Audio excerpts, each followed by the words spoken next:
my blissful selves.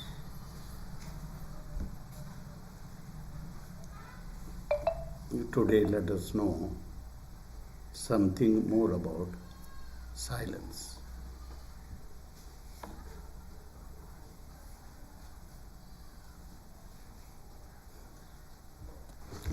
How we have to make the mind silent. Usually, what we do, we remember the sensory objects. And when we remember the sensory objects, so there will be contact of the sensory objects. And when there is the contact of sensory objects, so there arises the desire to enjoy them.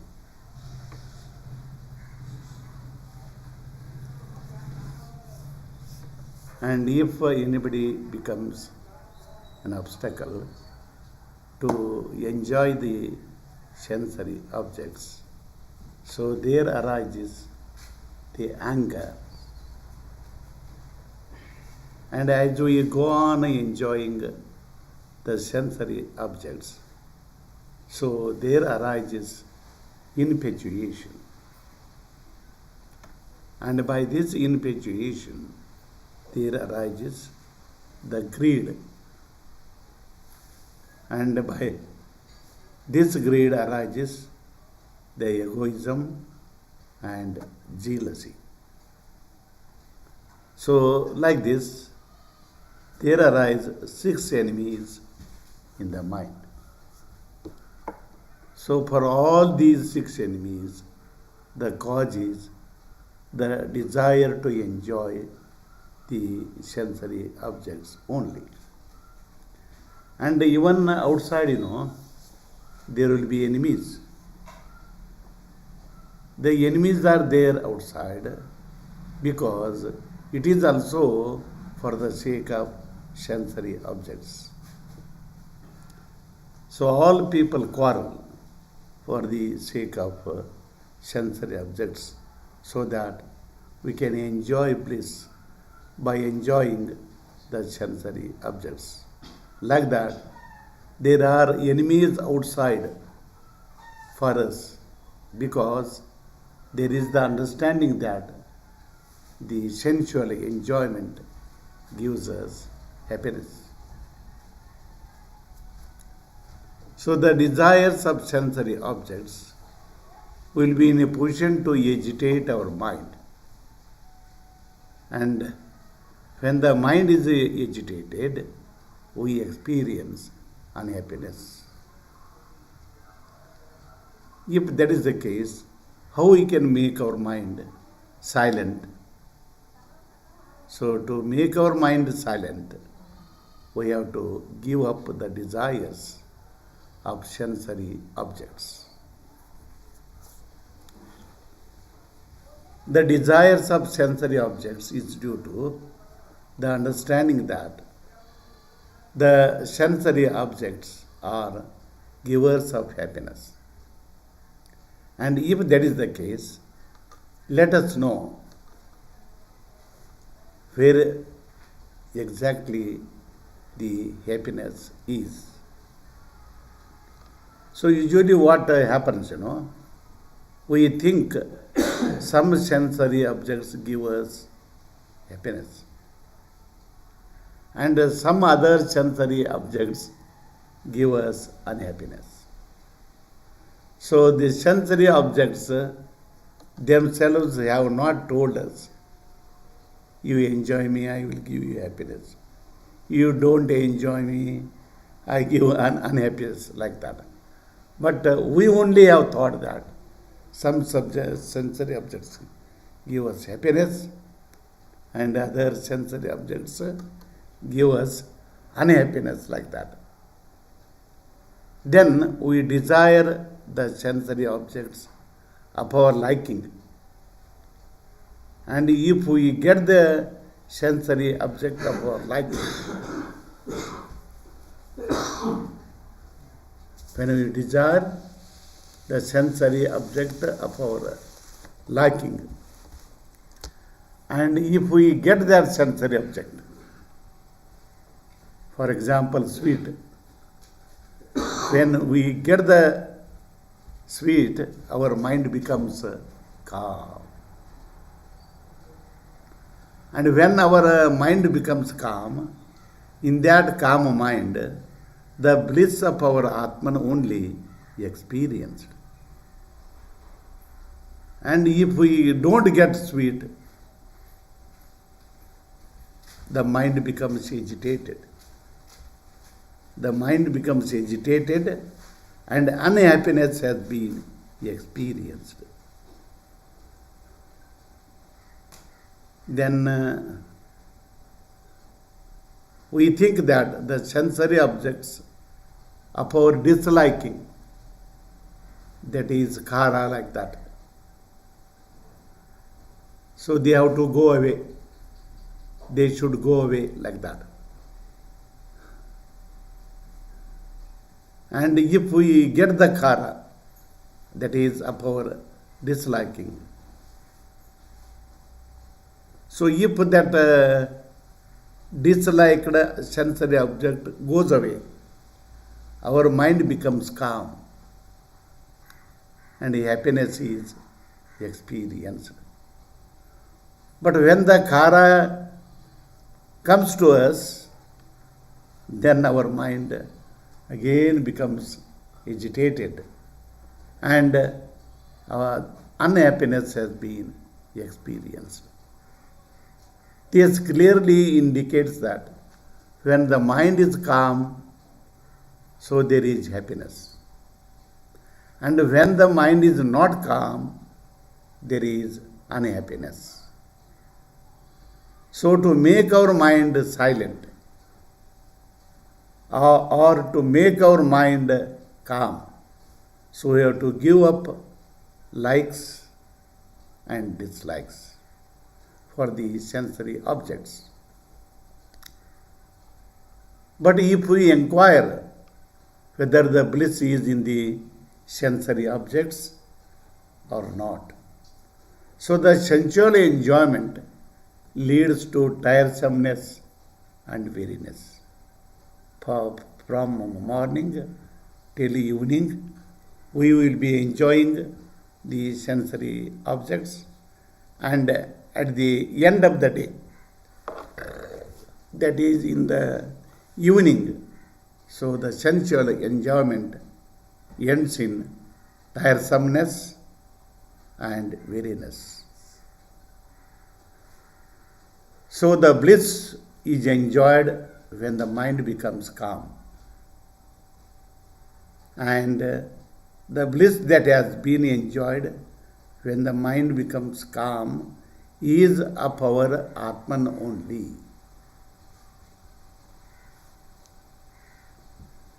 So the bliss of the Atman has been reflected in the calm mind. So if at all we have to make the mind calm, what we have to do is we have to give up the likes or the dislikes for sensory objects. So if we meditate the Atman, so what happens therein is we experience happiness, because the Atman is of the nature of bliss. So when we get the bliss, so there will be no enemies in the mind. All the 6 enemies that have been in the mind, so they are due to the understanding that the sensual enjoyment gives us happiness. But if we think in this way, the happiness is only in the Atman. But there is no happiness at all in the sensual enjoyment, because the sensual enjoyment leads to tiresomeness and weariness. So if we firmly understand that there is no happiness in the sensual enjoyment, then there will be no enemies at all outside. So the enemies are inside in the mind, or the enemies are outside, because there is the understanding that the sensory objects are of the nature of happiness.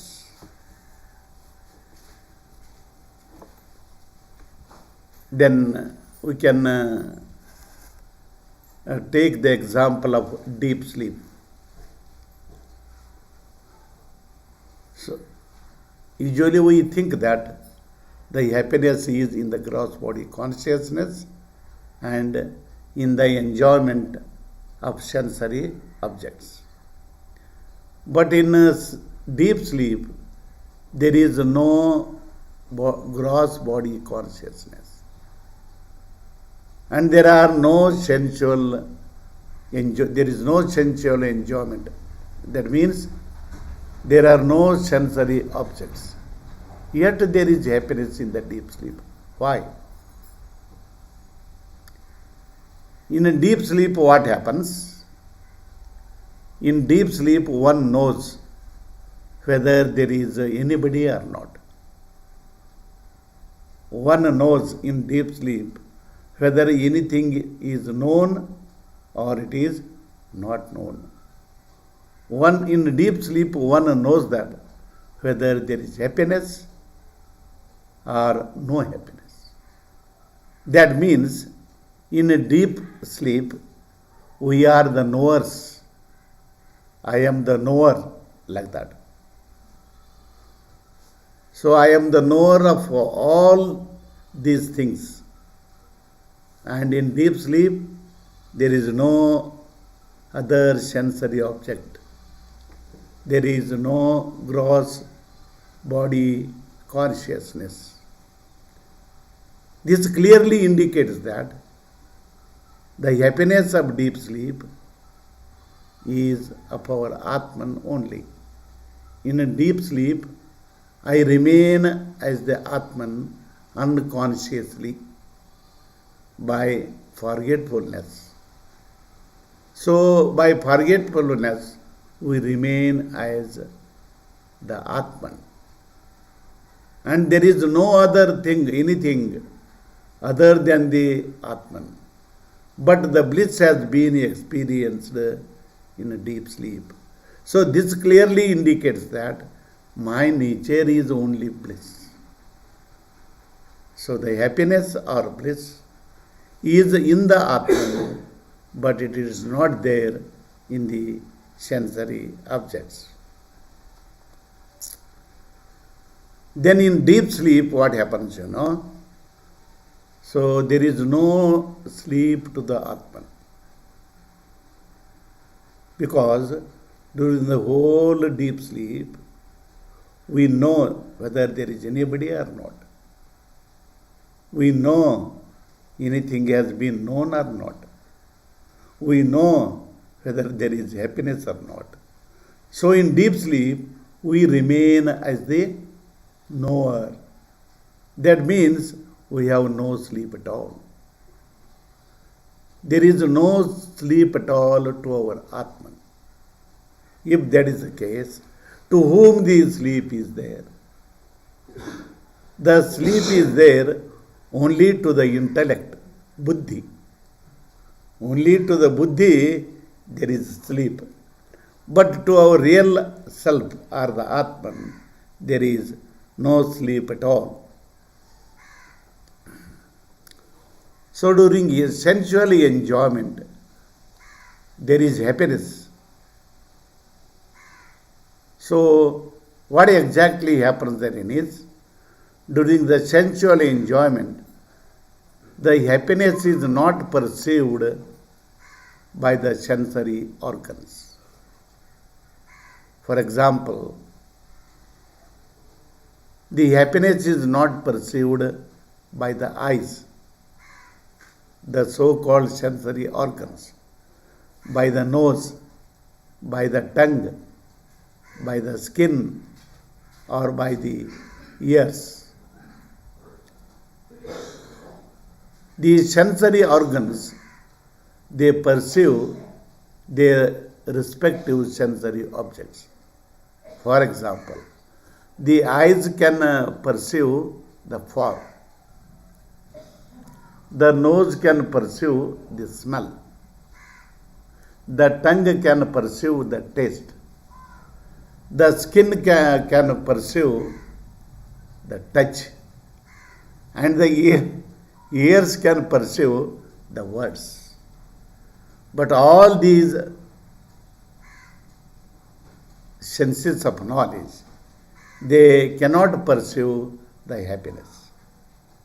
So the happiness cannot be perceived by the sensory organs, but this happiness can be perceived only by the mind.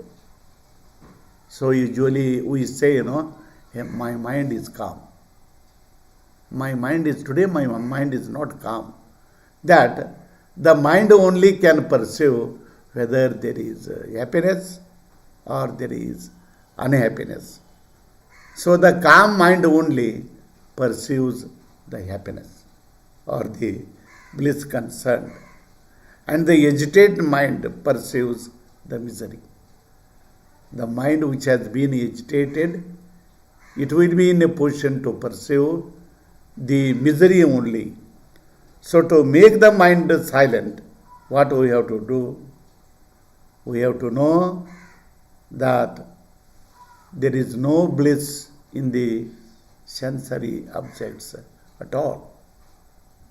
We have to know that even there is no bliss in gross body consciousness. Even the gross body consciousness gives us unhappiness. And if this is the case, when there is the gross body consciousness, so the gross body consciousness is not there in sleep. And there is no unhappiness at all. There is only happiness. When we wake up from the deep sleep, when we will have the gross body consciousness, there arises hunger. When we wake up from the deep sleep, there arises hunger. There arises thirst. I feel to drink the water like that. There is cold. There is so much cold like that. There is heat like that. So when there is gross body consciousness, so there is hunger, there is thirst, there is cold, there is heat, there is sultriness, and there is insult. Oh, this fellow is so short. So this fellow is so tall like that. Like that there is insult. And by insult there is unhappiness. There is disease, the pain of the disease, the misery of the old age, because we cannot see the things, we cannot hear the words, and we cannot balance our gross body. We cannot remember what we talk. So like that, in old age, there is the unhappiness only. And in old age, we have the desire to enjoy the sensory objects. For example, the eatables. The old man has been in a position to enjoy the eatables, but it cannot be digested. And when we have gross body consciousness, so always there is the fear of death. How we can die and to be buried in the earth. So there will be fear of death. How I can die? Like that. So all these indicate that in gross body consciousness there is unhappiness only. So by this we have to determine that the desire to enjoy the sensory objects and the gross body consciousness are the only causes to make us miserable, to make us unhappy, and our mind is not calm. And if we have to make our mind calm, what we have to do is we have to give up the desire of sensory objects. And we have to give up the likes and dislikes for sensory objects. I like sweet, I don't like sweet, like that. So, to make the mind calm, we have to give up the likes and dislikes for the sensory objects. So, by this, I stop my words.